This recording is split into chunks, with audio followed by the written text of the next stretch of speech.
Welcome back to the Inspiring Workplaces Summer Series 2024 in partnership with H&H. I'm Christine Jarvis from H&H, and it's a real joy to be involved in such a fantastic event. We've been here every day this week at the same time for daily inspiring keynotes to transform your organisation. Today is our final session of this year's series, but don't worry if you haven't been able to make every session live, as all the talks are made available on demand on the Inspiring Workplaces website. Please do join the conversation. Add your comments, questions for the speakers in the comments section below. So on to our first speakers of the day. I am thrilled to introduce Vessey, who's Head of Talent and Learning at H&H, and Jayne Wilcock, Learning Skills Workforce Development Group Manager at East Riding of Yorkshire Council. Today, they're going to be talking to us about how a transformational 12-month leadership programme is helping the region's largest employer become more agile, more diverse, and more inclusive. And it all comes down, as so many of these things do, to authentic, effective communication.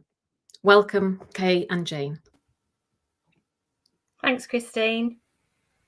Hi, Christine. Thank you.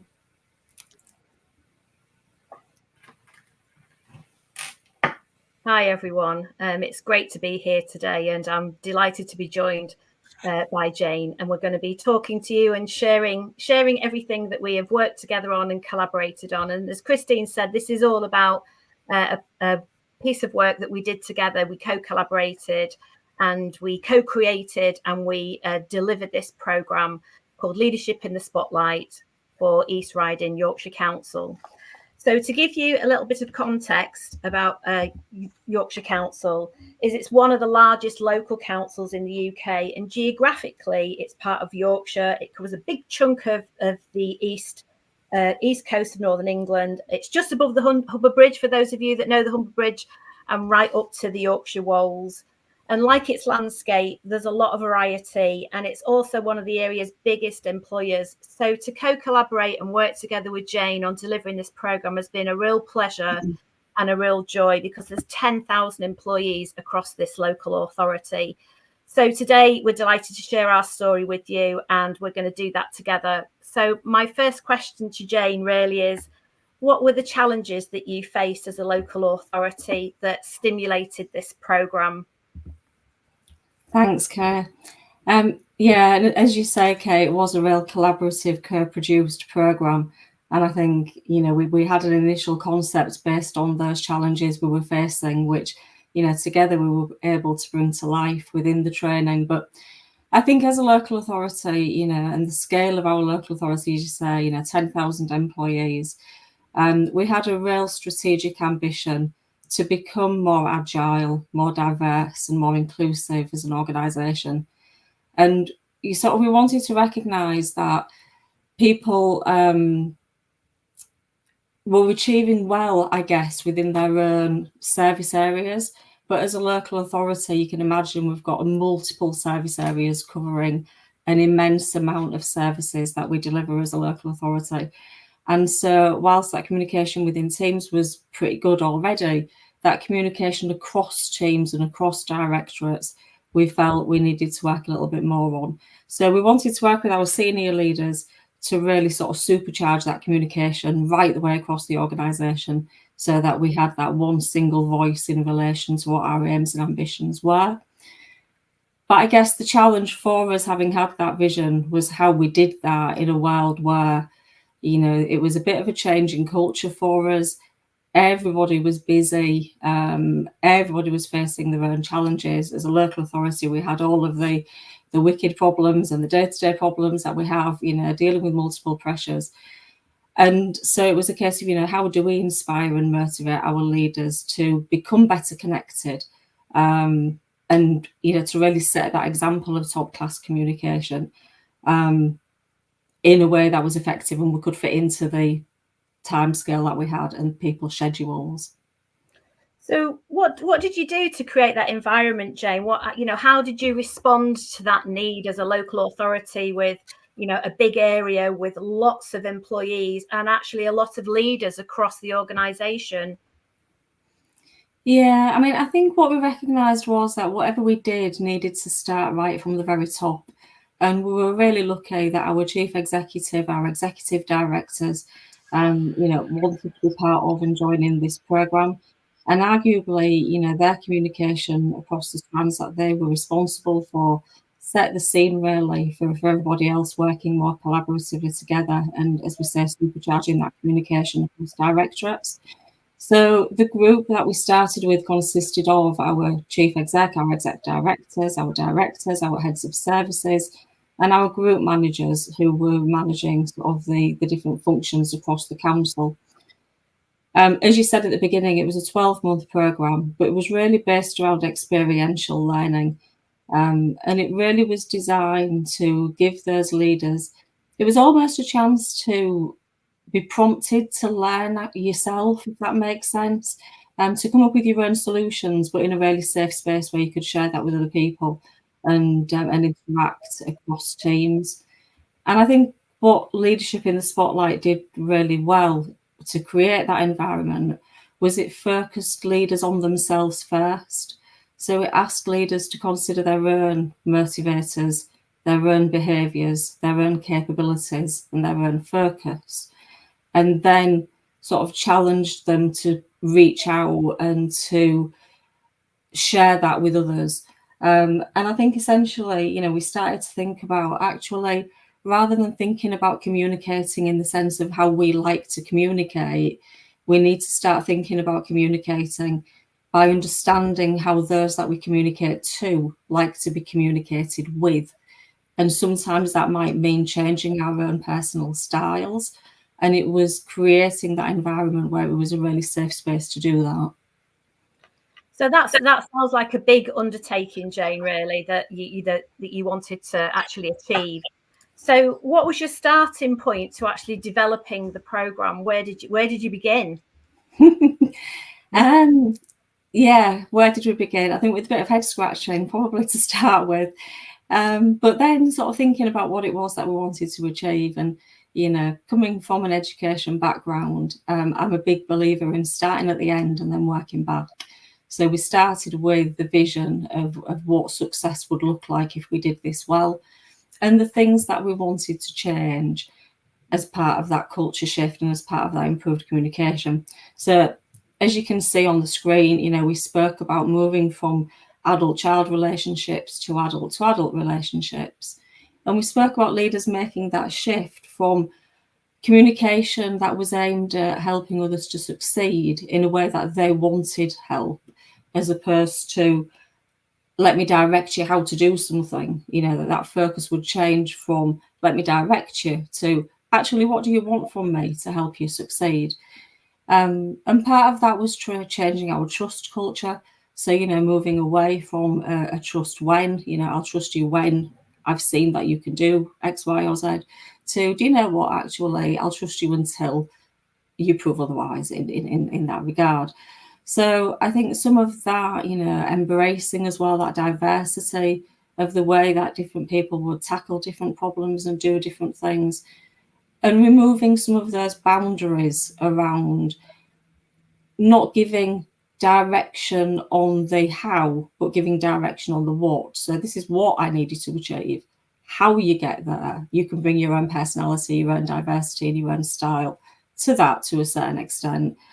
So sort of managing, the what, not the how, was really important to us. And I think one of the biggest things, especially for leaders, was that understanding that actually as a leader, it's okay to be vulnerable. And actually as a leader, it's actually okay to not always have all of the answers.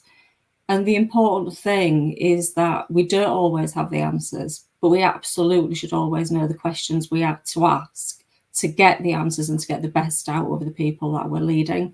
So, they were some of the really key principles of what we tried to achieve. To visualize that, I guess that's where we came up with our from what to what, so what. What do we want to go from? What do we want to go to? And so what? What difference is this going to make if we actually do achieve this? Fantastic, thank you. So it was really interesting working with Jayne and having this background and having this analysis for us, which enabled us to, really start to think about, so what at a very high level do you want to achieve as an organization, and what are the outcomes that you desire? You know, there's an awful lot within that. So these are the things that we actually identified, was around the fact of enhanced communication, coaching and feedback skills, increased ability to motivate, inspire and engage others, improved flexibility to adapt and support teams to navigate through change, and increased self-confidence in leadership style and approach. And of course, all of that is absolutely underpinned by that supercharging up of their communication. So off the back of this, you know, thinking about shaping the program and that co-collaboration and, you know, and designing it together, this was how we shaped the program. And it was really important to think about, you know, how do we do that? What do our learners need? And, you know, these are leaders. And actually, for many of them, they'd gone through a number of different, you know, development programs previously. So how was we going to make this different? And how was we going to support them to be the leaders for today and for the future? So we did this in a couple of ways. It was a blended learning program. We designed it to meet the needs of the outcomes and each person as individuals. So we had physical workshops where we brought people together. And as a result of that, you know, we created a learning community. They learned from one another. You know, we created that safe environment, that safe psychological space for them to explore and share and build those relationships up as leaders across the authority. We had virtual classrooms. It was punctuated with virtual classrooms along the 12 months, which was all about, you know, reflective thinking, sharing their experiences, learning from one another, being able to actually think about action planning and moving it forward. What had they achieved? What had been some of their challenges? And we also created some interactive learning resources for each of the learners to use along the way. So, you know, they could dip in and out of podcasts, articles, you know, things for them to read, watch, learn, experience, and also build up their own library of learning. So we encourage them to share, you know, things that they'd found along the way. So actually it was building up that resource bank to continue to learn and cascade. So that was one of the other things for us, was about, it wasn't just for the leaders as part of this program. They could then take this back and cascade and share their learning, you know, with their teams as well. So I suppose one of the questions, Jayne, is around the fact, you know, we created this program. We've talked about the starting point, but what was the cornerstone for you? You know, what was that foundational block that, you know, cemented this within East Riding? I think from day one, we always wanted this to be a really authentic program, you know, to bring out that really authentic leadership that, you know, we wanted to see across the organisation, and to really celebrate the fact that, you know, across the local authority, we've got so many strengths and talents that we bring to the organisation across our own departments and our own teams. And it was, you know, really important that we recognised that both in the room, as it were, or the virtual room, you know, in terms of the people that were participating in this programme, but within our own teams as well, that we were then going back and managing and leading on a day-to-day basis, that, you know, we had that diversity too. And so I guess what we wanted to do was to unlock people's drivers, you know, try and find out what motivates people, what motivates us to do what we do every day, and, you know, to keep making that difference, you know, to residents and to our local communities that we're serving, to inspire leaders and to create environments in which they felt really confident and comfortable to take that new thinking. And I think I'll say new thinking as opposed to new learning. There was new learning, but there was also new ways of thinking that was really important. And to take that new thinking back to their teams and start to trickle that through their teams, and to act and behave and communicate, you know, in different ways. And I think what was really nice about the programme is there was a really nice shift between us thinking about this very individually in terms of what does this mean for me as a leader and how can I apply this in my team, but then being in a room amongst other leaders that were thinking the same thing, and then having the opportunity to talk to each other, to share, to transfer our knowledge, to check what we were thinking, to ask others, you know, what do you think to this? What do you, you know, what's your perception of what I'm thinking that I might go away and try in my team, and to get those insights from people that potentially we wouldn't have spoken to, you know, previously and before this program. So we all had our own targets, our own SMART targets, you know, that we wanted to achieve so that we could measure our individual so what's in terms of, you know, the difference it made to our teams. But we really wanted to, you know, make sure that when we went back to our teams, we could measure that success. And I think one thing that this program did really successfully in allowing us to do that was through that experiential learning, it really managed to bridge that academic practitioner divide, because we were learning some theories, we were learning some academic practice, but then we was having a real, you know, fantastic ability in a really safe space to test that out on each other as leaders and then go back and test it in our teams. So that bridging of that academic to you know, practitioner divide was one of the critical elements of the program, I think. Brilliant. So we talked about supercharging communication, didn't we, earlier on? So I am intrigued around how did this program specifically dial up and enhance communication? You know, when you're talking about leaders, they're already great communicators. So sometimes it is just that extra 1%, isn't it? So how did it enhance it for your teams? I think, you know, as I say, what we always wanted to do was to recognise how good we already were. You know, we did, as you say, already have leaders that were very good at communicating, but recognising that within individual teams, whilst it was strong, you know, potentially it didn't cross over the boundaries of service to service, team to team, as well as maybe it could. And so through that process, and I guess anybody who works in a big organisation will know that when you're not communicating across teams, it brings challenges of sometimes duplication of effort, sometimes a lack of clarity when different teams are talking in a slightly different voice, reinventing the wheel sometimes, which, you know, getting slightly different perspectives on things. And I think, you know, one of the things that's very clear, having worked in local government for an awful lot of years, is actually there's rare that we get new problems to fix. Usually problems are recycled problems that are just coming back around again in a different way, shape or form. And so actually, if we talk to cross directorates and across teams more, we may get different perspectives that could really add value to that conversation and could reduce that duplication, that could really strengthen that one organisation, one voice, one vision, one aim, you know, and we're all talking the same language. Thanks, Jayne.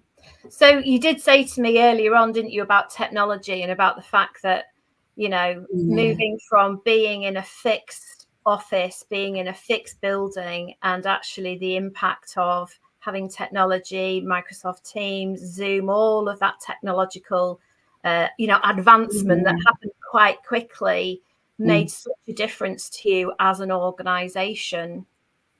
It did. And I think, you know, Spotlight in that came at a really great time, because it came at a time where we were changing the way we communicated technically across the organisation as well. So, you know, we were seeing the arrival of Teams, of chats, making communication so much more accessible. And I think, you know, gone were the days where you'd sit in an office and you'd have to physically arrange a meeting and go and talk to somebody if you wanted their insights. And now what you could do is you could just send them a Teams chat and say, you know, have you got 5 minutes? Can I ask you a question? Do you mind just giving me your thoughts on this? And vice versa, you know, people would come to you and say, have you just got 5 minutes? And those relationships developed from the, you know, learning environment, you know, what we did down at your offices at H&H, from that space back into the real world, where it became really easy just to message somebody else that you'd been on the day with and say, oh, you know, give me your thoughts. Can you share this with me? And I think it was a happy coincidence, because we didn't plan that the technology and leadership in Spotlight would align exactly as it did. So in that respect, that was, you know, a happy coincidence. However, as it transpired, I think technology made it possible to remove those geographical boundaries and to make it so much easier for us to talk with each other really quickly. so technology made that possible, but the learning and the relationships that we built through this program gave us the confidence to really sort of maximize the impact of that new technology. So that really gave us sort of the impetus to say, actually it's technically possible, and we've got the confidence to do it now as well, because it's okay that we can ask those questions and we can seek advice from each other. Thank you. So, one of the things for this program, and it is something very dear to Jayne's heart, is around measurement. And it's, you've already heard her talk about, how do we measure, how do we challenge, how do we celebrate, how do we look at what we now need to do, what, starting at the end and working backwards. So measurement was one of the biggest things that we kind of punctuated throughout the program. And I know that, worked in learning and development for many, many, many years, and sometimes it can be a real challenge to think about, how do we measure, what's some of the immediate impact and what's some of the impact that takes time to actually trickle through. So we did this in a number of different ways. We used both qualitative and quantitative analysis throughout the program, right from the very beginning, starting with a benchmark, starting with people actually setting out their SMART objectives, thinking about their desired outcomes. And all along the way, we gathered feedback, we asked them questions, we kind of measured it to within an inch of its life, really. But it was really great, because I think sometimes it helps the learners to actually establish and celebrate all the things that they've achieved along the way that they might not have actually recognized. So here's a couple of stats here that, we pulled from some of the feedback that we got. We asked them some statements, and we asked them to measure, how the impact that the actual program had had. And this was actually at the end of the program. So you can see from here that we had some really, really great results. And, as a result of that enabled the learners to really think about what they'd achieved as an individual and also as a collective. There was a few kind of remarks that was also made that I think I've shared with you today, because I think that some of these are really lovely. I'm not going to read them out, but I just think some of those key words about, being pushed out of your comfort zone, about being empowered, about having an opportunity. And, I think from Jayne's perspective, it just kind of goes to show, her initial vision of delivering a transformational program. The feedback that we'd got back from all of the learners, was really incredible. And this is another one. So, talking about the fact that it's been powerful. And I know that a lot of people had spent a lot of time doing different types of programs through the years, because East Riding is one of those organisations who has very, very long-standing service people. So, they've experienced through a number of different decades, leadership, different environments, different ways of working. So to have some of this feedback was really incredible, for all of us. So I suppose my final question, Jayne, is out of all of that, what are you most proud of, having, worked through the programme, co-collaborated and designed the programme and delivered it? Yeah, I mean, it was incredibly proud to see it, come to life from that initial concept to, seeing some of those quotes, and it never ceases. I've read those quotes several times, but every time I read them, I still smile. And, one of the things that I said earlier was it was about authentic leadership. And, 96% of the cohort said that they felt like they were authentic leaders at the end of this program. And that was really lovely. I think some of the really nice things was we didn't, when I said right at the beginning, everybody from chief executive down to that sort of group manager level all attended these programs. And we didn't do that in tiers. We did that just in cohort groups, and we were mixed. We had directors, group managers, various levels of leaders all in the same groups at the same time. And so it was really lovely, actually. And it made me feel really proud that everybody engaged with that. We left hierarchy at the door when we got to H&H offices, and we came into that, learning environment, and we shared stories, and we shared inspirations, and we shared motivations. And we communicated as equals, and we learned from each other. And that was just as important as what we learned from the program. And so that was really, really a proud moment for me.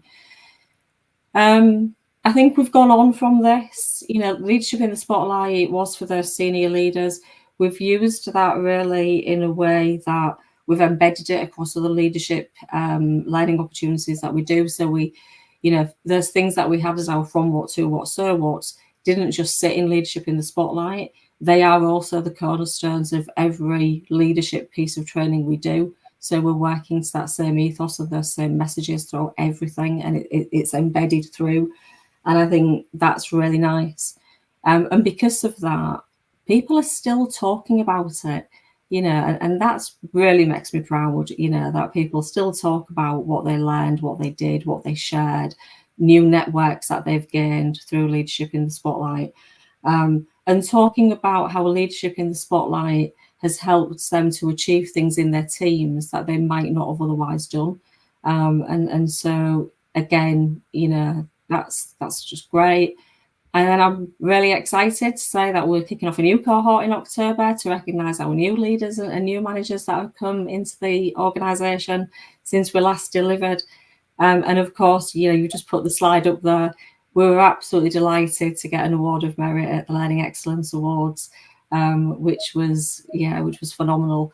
And I believe as well, Kay, we've just been shortlisted with the Institute of International Communications for Best Leadership Communication Programme as well.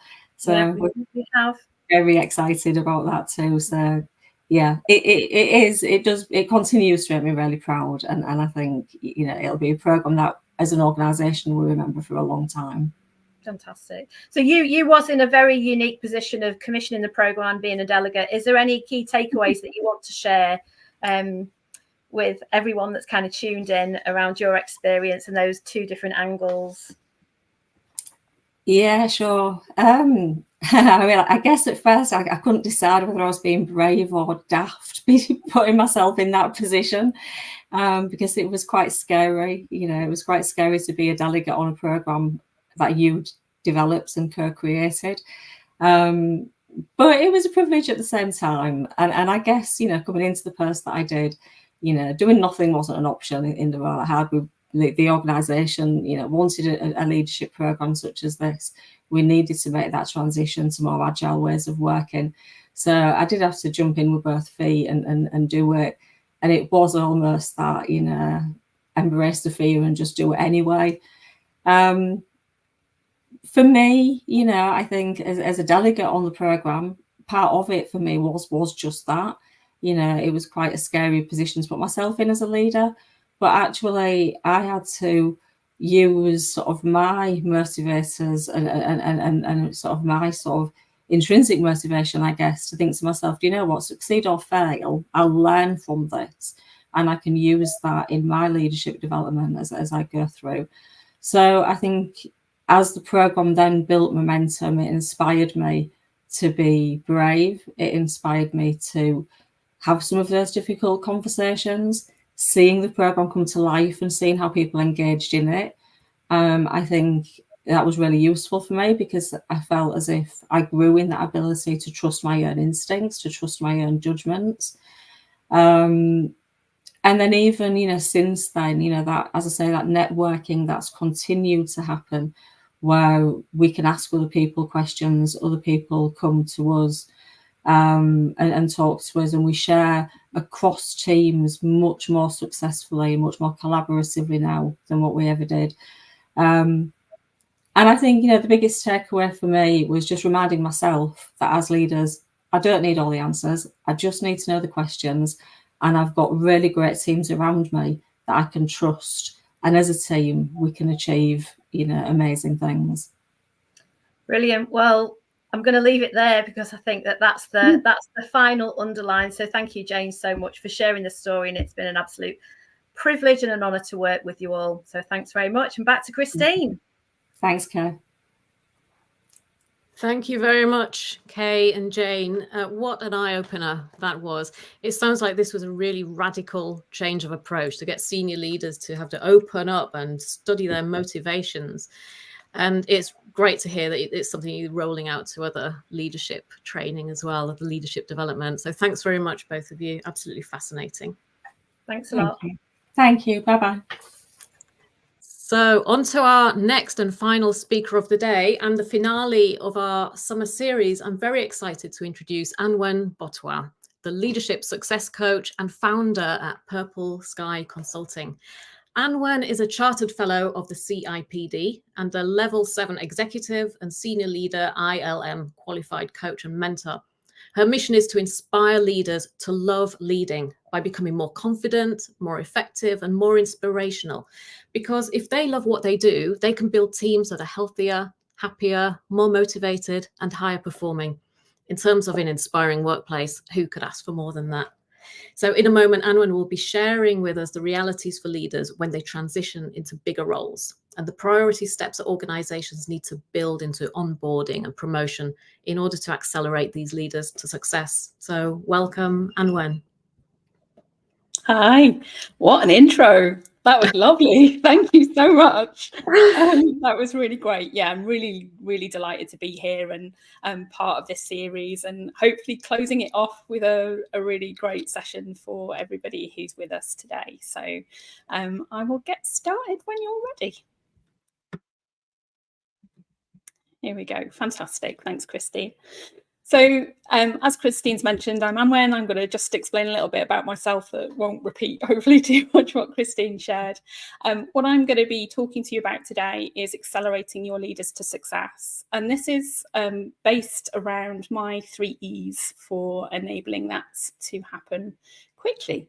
So what I want to talk about is transitions, so leadership transitions, and how we can really support leaders as they go through those points.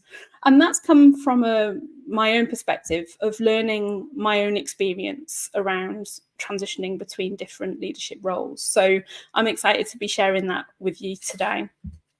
So in terms of introduction, I'm just going to move on. Okay, sorry. As Christine said, I'm CIPD, and that's because I've had 15 to 20 years, when you add on the leadership part of it, in HR, predominantly as a generalist, but later on in my career, I was an associate director looking after the people strategy side of the business. And I had a team, and I ended up with quite a big team for where I had been previously. I loved that aspect of it. I loved the people leadership aspect of it. And it became a real source of something for me to kind of take into the world of work that I'm in now. And the reason I'm got my own business now and I'm freelance is my husband and I, during the pandemic, decided we wanted to travel. We wanted more flexibility in our life. So we sold our house and we went traveling.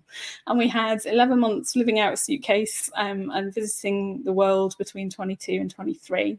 And that was great because it gave us a brilliant opportunity to see the world, but it also gave me loads of time to really reflect on where I wanted to take my business, but also kind of my own experience, my leadership experience. What did I learn from that experience so that I could really kind of harness that and make really good use of it?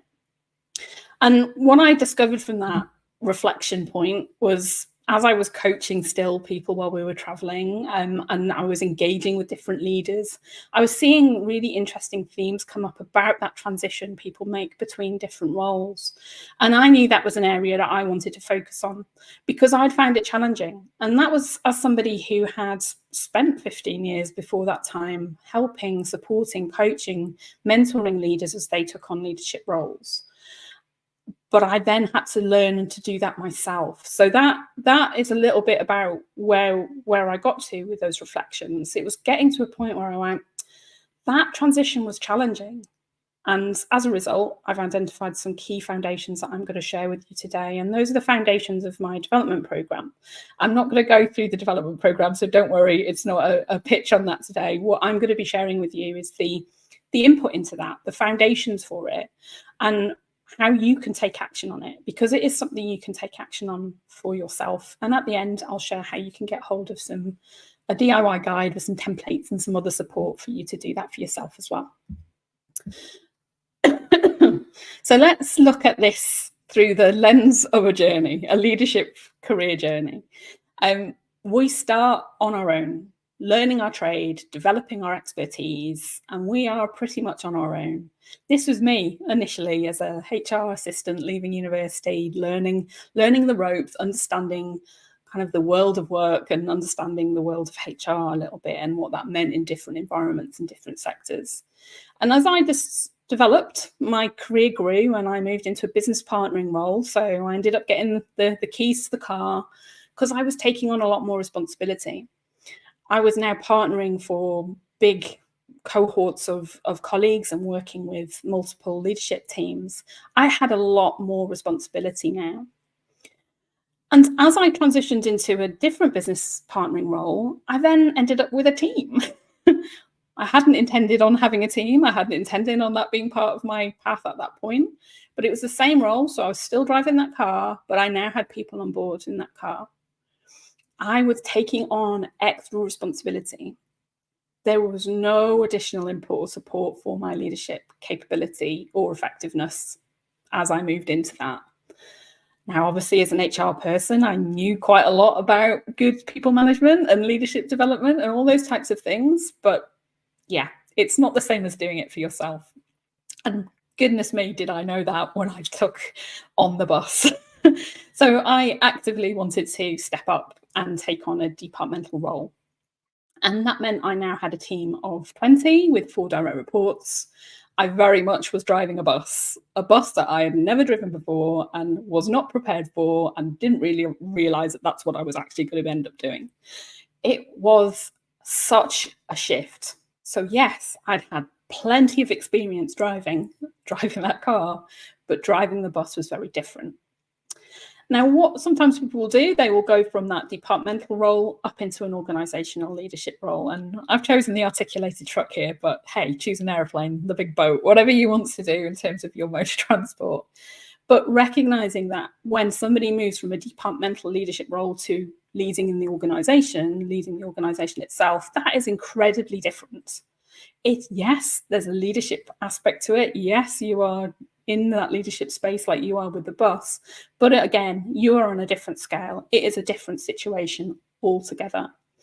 So if we think about that and we think about these modes of transport, quite often you're not allowed to drive a bus or the articulated lorry or anything like that without some level of training, some level of license to do it legally. Now, in no way am I saying we should be doing that with leaders, though, to be honest. There is a school of thought of having qualifications and licenses in place for people moving into leadership roles. But it's more taking that point of stepping back and reflecting on the fact that quite frequently organisations do this all the time. They will hand people the keys to the bus or the articulated lorry or the car without any training, any supervision, any support to help them make that transition. And even when they do, sometimes it's just not enough. Getting to the point of passing your tests is great, but we all know that the learning really happens after we've passed our test. And that's where we need to pay a lot more attention to how leaders are transitioning between those different roles. So let me share a little bit more about my experience and what I was experiencing when I moved from my car of just having a few people in my team to the bus where I had 20 people overall that I was responsible for with 4 direct reports. I'd never done this before. This was new. I was managing different types of stakeholders. I was managing a budget. I now had to deal with strategy and articulating strategy and getting people on board with things that didn't report directly to me. That was just something I'd never done before. And the realization once I started doing this of, oh my goodness, that challenge that all those other leaders I've worked with have experienced of going to move into a different role. And it's a very different job. And as an individual, you don't want people to doubt you as you move into those roles. That takes a lot. And Jayne was talking about the culture and environment that you want to create where people are able to stick their hand up and say, help. That can be very challenging to start with. If you're new into the organisation or if you've been promoted, I'd been promoted into that role. I didn't want to let people down. I didn't want to have people doubt my abilities or my desire to do the job well. So the likelihood that I'm going to stick my hand up and say, I'm really struggling, or I've never done this before now that you've trusted me with this big job, that's quite a place of vulnerability. And we need to create an environment where leaders really are able to kind of have that safe space to talk about the things that they might be struggling with. Because quite honestly, the impacts that those people have in those kind of mid to senior level leader roles, and more broadly and higher up as well, is huge. You're not just impacting on the work that people are doing, you're impacting on the lives of those people. We often are taking home with us how we feel about our job or what's going on about our job. And that is something that me as a leader, I was impacting, and how my capability showed up, how my confidence, my behaviors, all of those things had a huge impact on my team. So I needed to know where I would turn. And I was lucky. I had a really great boss who was incredibly supportive, and I had a great colleague who also was very supportive, and we stepped up at a similar time. But again, where do you turn to really when you maybe are lacking in confidence, or you're not really sure what to do, or you just haven't got the time and the bandwidth to figure that out for yourself? I very much felt like I would get there. I wanted it. I wanted to do a brilliant job. I wanted to do a great job for my team. I knew I would get there. But what is the time scale that is going to take to enable somebody to get there with confidence and really effective? And I know that there was an impact on my well-being. And I know I wasn't at top performance immediately. It's not possible to do that. We need to create the space to enable people to move through that safely. 9 months in, I got access to a leadership development program, and that really helped shift me. That really gave me the opportunity to reflect and think about where I was. And that was a really key part of my reflections when I thought about the leadership role and the work that I wanted to be doing. It was brilliant. I'd have loved it a lot earlier. It would have been much helpful a lot earlier if I was able to kind of start thinking about what I needed and start having access to the skill development, the behavior and mindset development I needed, and the support to help me shift and help me move. So that's my experience, but it's very familiar to some of the stories I will hear from other leaders that I've worked with. And it's not unusual that I will speak to leaders and ask them about the expectations that the business has of them and in their role, and they aren't able to articulate that clearly. So let's have a think about why that matters. Well, it matters because if leaders aren't performing, if they're struggling with their transition into their new role, it has a huge impact on the performance of the team and therefore the business. And this research from Gartner is really interesting. And I'm happy to kind of get the links for all of these and make sure you've got access to those. Up to 49% are underperforming when people have moved into leadership roles for up to 18 months. That's huge. That's massive. And if you think about that next bit of information there, which is around the CEB global information, which is when a leader is struggling with their transition into a new role, that on average has an impact of 15% on the performance of the team. So yes, that's an average, so it could be less, but it also could be higher. And what is the financial costs, emotional costs of that happening within your organization? And that's a large number of people being impacted. We're seeing a lot of shift and change in leadership teams. There's a lot of movement and a lot of churn in terms of leadership roles. So if you think about it, on average, taking that amount of time for people to move and to get into a place of confidence and performance, that is definitely something to take note of. And something from my own research, from talking to leaders and people that were going through these types of transitions, I asked them about the types of conversations the organizations they'd moved into or were promoted within had with them around their leadership responsibilities in this bigger role, in this new role that they were. And only 20% of them had had a specific conversation about the leadership requirements of that organization for them in this new role. And if you think about that shift of roles going on, and you haven't had that opportunity to really think about actually what's now needed of me, how are you going to perform? How are you going to get into a place of really understanding what's required of you? So here are the 3 E's. So for me, this is if you can pay attention to these 3 you will really help to accelerate your leaders to success when they transition into bigger roles. We want to get them to a place of confidence and effectiveness quickly. And if you look at these 3 lenses of considering how you support those leaders in those transitions, it will really make a difference to them, but also to your organisation. So let's have a little look at these in a little bit more detail. So if we look at engage, this is about connecting them to that new or bigger role. What is it you need from them? What is the leadership strategy of the organisation? What are you trying to achieve? And where are they? Who are they as leaders at the moment? Have they done any leadership before? If they have, what's different about this role? Is it much bigger? Are they changing? You know, what's going on? What is it that you need from them? What is going on from them? And what shift is it that they need to make? So what are potentially going to be the gaps? What are the hurdles they need to overcome? Where is it they need to pay attention in terms of their behaviours, their skills, their mindsets in this new leadership role, so that it's much easier for them to have clarity around what they need to focus on in terms of that leadership activity and leadership development. And a core part of this engagement into this new role is them knowing that you're committed to their success. So what we see a lot of, as we said, 20% of people had a conversation about the leadership aspect of things. People are left to fend for themselves. Here you go. Here's the new role. Congratulations. You told us you could do it. Off you go. And that's great to a certain extent. You know, that's been happening for thousands and thousands of years. But what we know from the research is where people are struggling in leadership roles, it has an impact. If we think about the talk from Deborah Corey earlier this week, earlier in the series, when we have a bad boss, when we have a leader that doesn't work for us in the right way, that has an impact.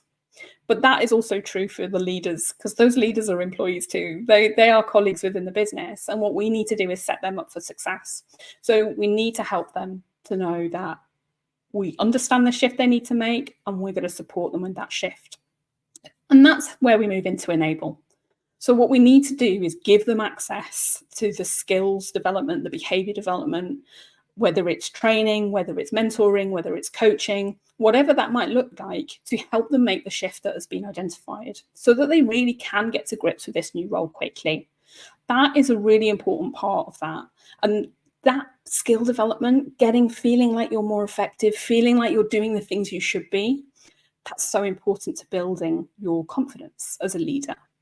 And when you're more confident, it means you're spending less time worrying about whether you're doing the right thing, because you know you're doing the right thing. And that's where we need to have them spending more time on the job rather than figuring the job out. So after enable, we're looking at empower, building that confidence, building on that confidence that is growing, so that actually they feel real ownership about that role. As a HR professional, like, one of the things that I get most frustrated about would be when leaders who are paid to be leaders and paid to deliver on that work just were not, hands back, not wanting to get involved in it, or were really struggling with it. And the reality is there was a lack of confidence, there was a lack of connectivity to that role and their responsibility within that role. So by building that clarity around what you need from them, by building their skills, behaviors and mindsets in their leadership role, you are connecting them to that leadership role. They can then take ownership and kind of build on that. And hopefully, because they have built those skills, those mindsets, those behaviors, hopefully they're enjoying it as well. You know, we want people to enjoy these leadership roles. We don't want that part of it to be a chore. It should be a really enjoyable part of the role. And that's what we should be encouraging our leaders and empowering them in that way. And we can look at this through lots of ways, from an individual basis, but also creating a connection to the community, the leadership community. How can they work together? And how, through that engagement, that enablement, that empowerment of them as a leader, so that they are more confident and effective, that they are really then becoming brilliant role models within your organisation for new leaders coming into the business or being promoted. And that sets a great tone for your organisation overall and future talent, because we all know that having brilliant role models is so important to the organisation.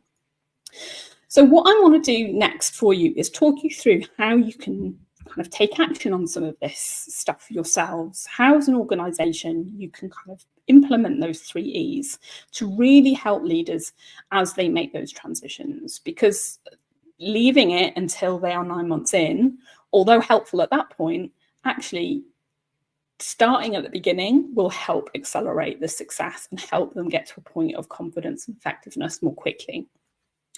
So first up, you want to be connecting them to your leadership strategy. Help them understand what it is you need from leaders and what that means for them. So understanding what kind of leader they want to be, understanding your organisation, understanding the role that they are now in, and looking that all together. And then that's the third point, helping them then be clear on the shifts that they need to make.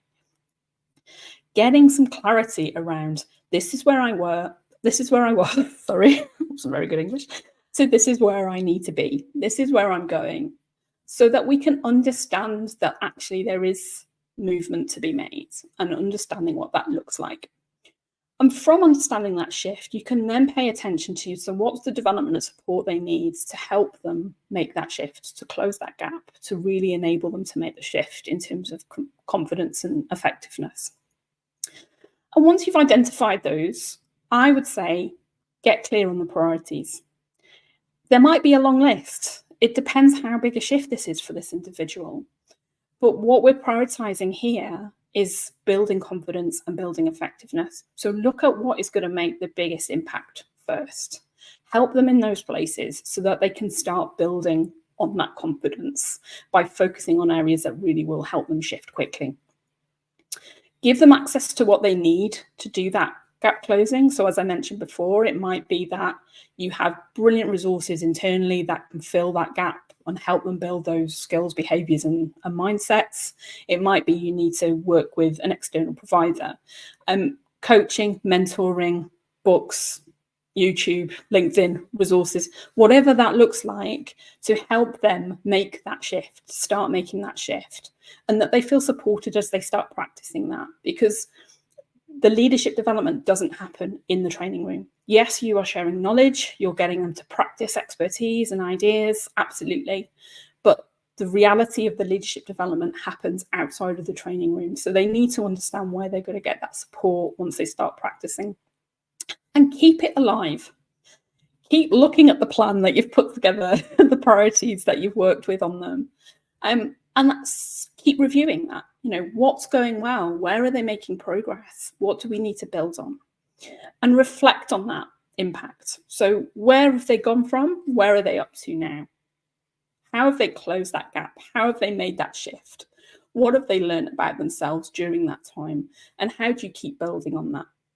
So those are some of the key areas that you can implement for yourselves. And I can help you in a couple of ways with that as well. So what you'll be able to do, if you head over to my LinkedIn profile, there's a link at the top of my profile, which is about getting the DIY guides, free DIY guides to prepare for success. So in that, you will get those steps to go through to really accelerate your leaders to success. And there's some templates and some other support tools in there to help you to do that for yourselves. I've recently been testing my Boost Connects program, which is based on the 3 E's. So that's kind of servicing all 3 E's.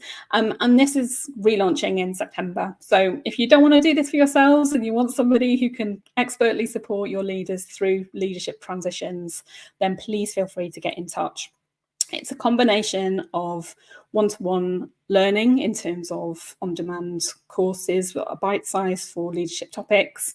There's coaching and mentoring, in-person development days, monthly online live sessions, and a community to go with that. So we can really support that leader in making that transition. And there's lots of other lovely free resources you can access on my website as well in other areas. So feel free to go and visit the Purpose Guide Thinking for Leaders Hub and help yourself to that. So Christine, that's me in terms of outlining how leaders can be successfully transitioned. Have we had any questions, or is there anything you want to pick up on? I haven't seen any questions or comments come through. We still have time if anybody wants to post one.